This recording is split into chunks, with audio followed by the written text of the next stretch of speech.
mag-isa kayo? Lahat. Ano po? Practical sa, ay ma'am, wallet. Wallet. Kasi, Ano po, yung mga iba, kahit mawala, kung may wallet ako. okay lang. Pwede hindi. Madaming pera si Mark. Ikaw, ano? Wallet na may pera. Sa kanya kasi wallet. Ayaw mo patalo. Okay? Okay na? Wallet na may pera. Okay, ikaw. Same po, wallet na may pera. Wallet. Dinagdagan talaga nila yun sa'yo. Ikaw, okay. Wallet na may pera and phone, tas headphones ko. Yun talaga din mo kaya.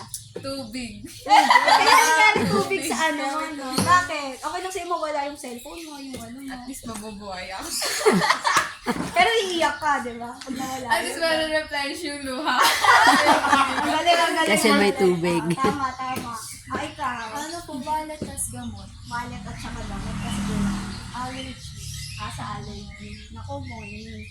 Ikaw, Alea. Yung dalawang wallet na may pera ko. Lalo na Kasi responsibility ko po yun.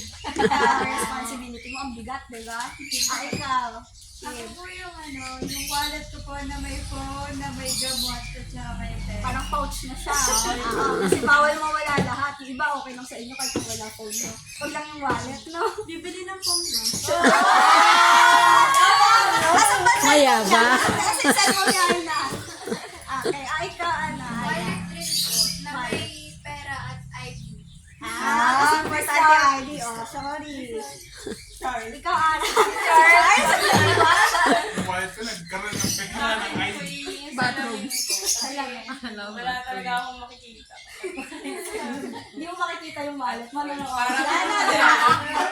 kang makikita. Pumutulog yung lahat. Okay. So, ano yung realization nyo sa activity na to? Especially may mga naiwan. Responsable pala. Irresponsable.